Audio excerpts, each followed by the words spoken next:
I just wanted to, dance for you guys. Hi guys, my name is Yeti and welcome to Yeti's Splash. Splash, splash, splash!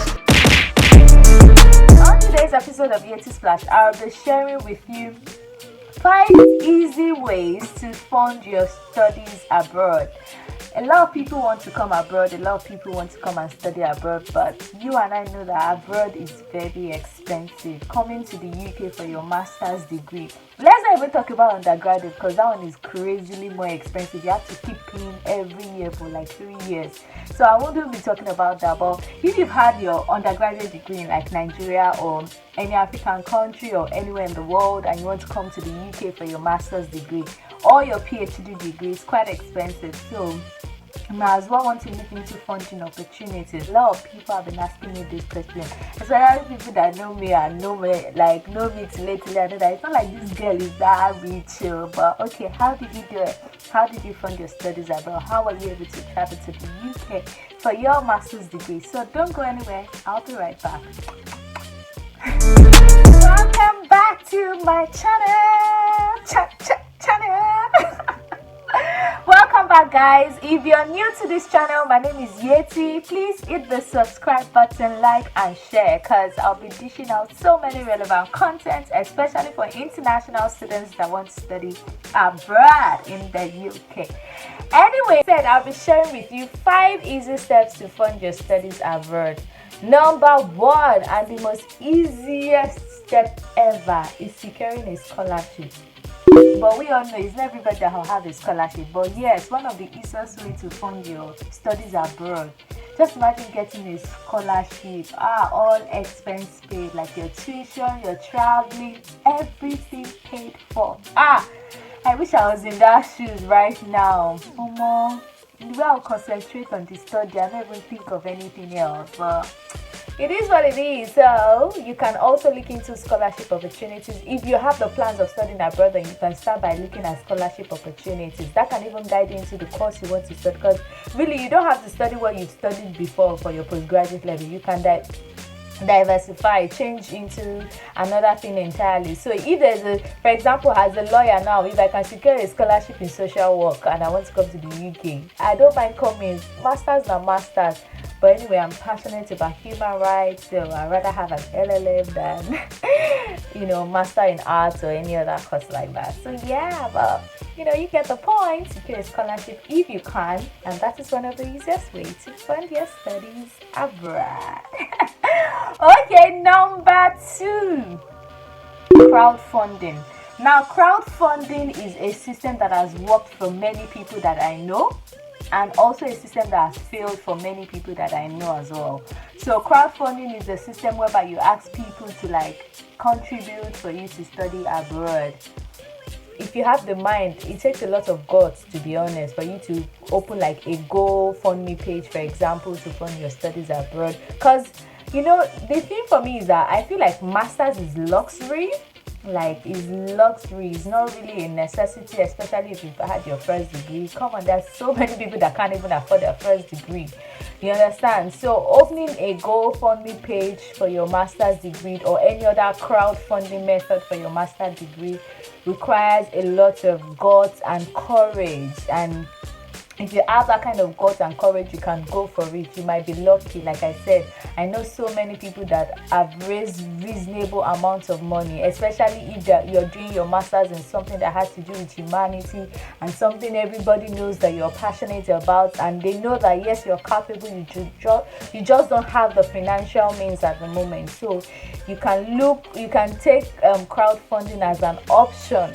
If you want to fund your studies abroad, it's a very viable option. It has its pros and cons, but then I'll also encourage crowdfunding if you have the right network. Like if you know you have friends that can actually come through for you, or you have a network that they don't have to be your friend, but your network can actually come through to raise 5 to 10 million naira for you to study abroad, then you can consider crowdfunding. I mean, what's the essence of a network if you can't use it? You know what I mean?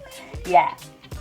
Another option for you to fund your study abroad is through charity organizations for postgraduate students. A lot of people don't know about this. Like, yes, there are charity organizations that their main aim is to sponsor indigent students, or even the brilliant ones. You don't even have to be indigent to sponsor and fund their postgraduate degrees. So all you have to do is to do the research. You could get lucky, just research for charity organizations that fund postgraduate students. You might be very, very lucky. Apply and they will just fund you, and it's as good as scholarship, but it's not a scholarship. Do you get? There are different things entirely. Another way for you to fund your studies abroad is through loans. It's just such a pity that Nigeria doesn't really work that much, because in countries like the UK, you get student loans and use it to fund your studies, and you pay back like many years later after you start earning a particular amount of money there. And though sometimes when I see UK people complaining that they're paying back their student loan, I'm like, bruh, you even have the opportunity, you're not grateful like to study. In Nigeria, that might not really be a realistic option for you to secure student loan, not from government, at least to the best of my knowledge. I don't think they'll give you student loan. But then, yeah, if you can get loan from friends and family or from banks, if it's possible, if they can give it to you, if you have the collateral or a guarantor or whatever it is. But I know loaning money as well is a viable way of funding your study abroad. But if you are loaning from an individual, please ensure you tell the person that you pay them like maybe 6 or 7 months later, so that at that point you would have recovered and just balanced well or save up. Don't tell them that it's about the UK lola. I'll just be sending you £5,000 every day. It's not like that though. We don't pluck money on the streets of the UK, but we can't get the money. You just have to give us time, okay? So that's how it works. Yes, loan is a good way as well to sponsor your traveling abroad, but just know that wherever you're borrowing from would have the patience to wait with you. I can assure you that you can pay back. Yes, you can work and pay back, but they must have the patience with you. They must give you that time you need to pay back. And it's best you put it after the end of your studies. And thank God there's now post-study work visa, so it's guaranteed that once you study after a year, you can still save for more 2 years. There's no way you will not work.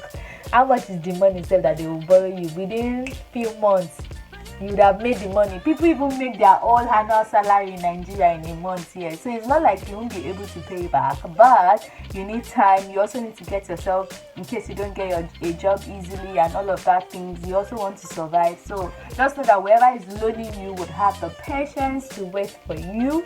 So when you're stable financially, mentally, in all aspects, to be able to pay back. And you said that you are borrowing the money. It's very important that you pay back. Don't say because the person who borrowed you is a big girl or a big boy, or it's not really like they need the money. Or you say, after all, the money said it's their own money. It's not like it's their own money. Auntie, uncle, pay back your basic so that you know that your own money is free. Don't give excuses. Just pay back. Pay back. Pay back. Okay?